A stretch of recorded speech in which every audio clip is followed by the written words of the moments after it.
అందరికీ నమస్కారం. ఎలా ఉన్నారు? ఆహా, ఇదే కదా కావాలి. చాలా సంవత్సరాలు అయిపోయింది బయటకు వచ్చేలాగా. సో కాంతా ఏంటి చెప్పు, ఏదో అంటున్నావు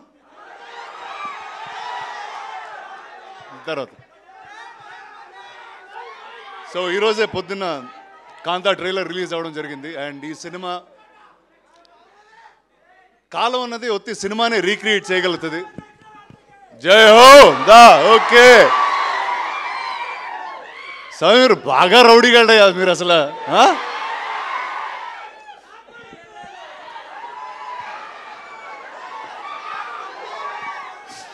అరే ఒక్క నిమిషం మాట్లాడినరా? ఓకే అంతే అంటారా? సరే ఒక 2 minutes. నేను చిన్నప్పుడు మెడ్రాస్ నుంచి హైదరాబాద్కి వచ్చినప్పుడు ఇక్కడ సినిమా ఇండస్ట్రీ లేదు, స్టూడియోలు లేవు, ఏమి లేవు.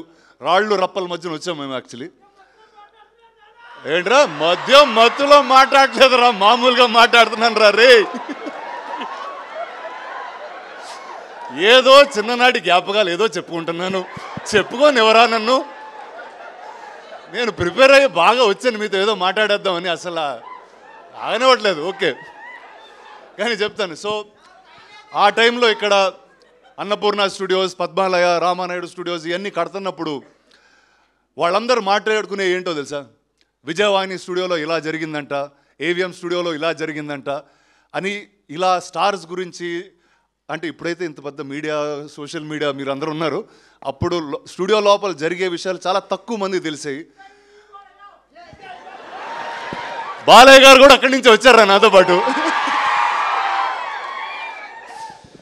సో అలాంటి ఒక సెట్టింగ్లో సెల్వా నాకు ఒక కథ చెప్పడం జరిగింది. అండ్ చెప్పి చాలా సంవత్సరాలు అయింది కూడా. బట్ ఆ రోజు ఆ కథ విన్న వెంటనే ఖచ్చితంగా ఈ సినిమా చేయాలి, నేను ఏదో విధంగా ఈ సినిమా ముందుకు తీసుకెళ్ళాలన్నప్పుడు ఆ సినిమాకి ఎవరు కరెక్ట్ అంటే, నాకు తెలిసి ఇండియాలో ఎవరన్నా ఒక పీరియడ్ కథ రాయాలి అని అనుకుంటే కూడా మొట్టమొదటి వ్యక్తి అదిగో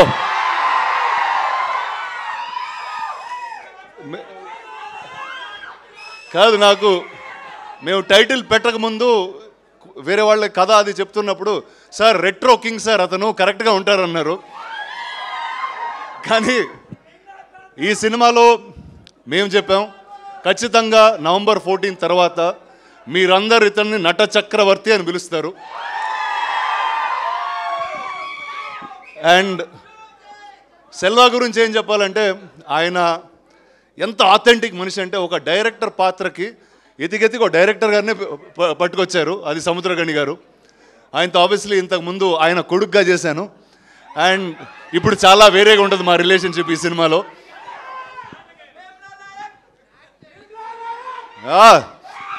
సో తర్వాత ఈ సినిమాలో ఒక కొత్త నటి కావాలి అన్నప్పుడు ఇందాక మేడం చెప్తున్నారు 100. నేను బాగున్నాను రా సలా. సో సెల్వా ఆల్మోస్ట్ ఒక 100 పైగా ఆడిషన్లు, వీడియోలు, వేరే అమ్మాయిల ఫోటోలు పంపించేవాడు. అరే ఊరుకోరా, ఇప్పుడే పెళ్ళైందిరా, అలా ఫోన్లో అమ్మాయిల ఫోటోలు వేసుకుని తిరగకూడదు నేను అన్నా. బట్ అది మొత్తం అయిన తర్వాత ఇలాంటి సముద్రకణి గారు, దుల్కర్ లాంటి నటుల మధ్య నిలబడడానికి అసలు మామూలుగానే జంకుతాం. నేనేదో హైట్ బేస్ వాయిస్ వేసుకుని లాగేస్తూ ఉంటాను కానీ, బట్ వాళ్ళిద్దరి మధ్యన అద్భుతంగా నుంచుంది భాగ్యశ్రీ. ఇందాక చెప్పినట్టు first madam sir correct. So ఆ మేడంని ఫస్ట్ పట్టింది మేమే. కానీ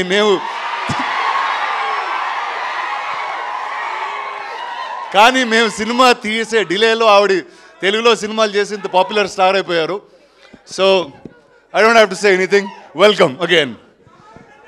అండ్ ఈ సినిమాకి మ్యూజిక్ మొట్టమొదటిసారి నేను ఈ సినిమా చేస్తున్నాను అనగానే ఆదిత్య మ్యూజిక్ వచ్చి తీసుకున్నారు ఈ music. Sir thank you sir మీ సపోర్ట్కి అట్ ఎనీ పాయింట్. నువ్వే పాట పాడుతున్నావురా? సరే ఓకే, నవంబర్ 14 మిమ్మల్ని థియేటర్లో కలుస్తాం. And thank you all the best. Sakshi TV ప్రసారాలను నిలిపివేయడం చట్టరీత్యా నేరం. సాక్షి టీవీ ప్రసారాల కోసం మీ స్థానిక కేబుల్ ఆపరేటర్ని వెంటనే సంప్రదించండి. డిటిహెచ్లో, ఇంటర్నెట్లో కూడా సాక్షి టీవీ ప్రసారాలను వీక్షించవచ్చు.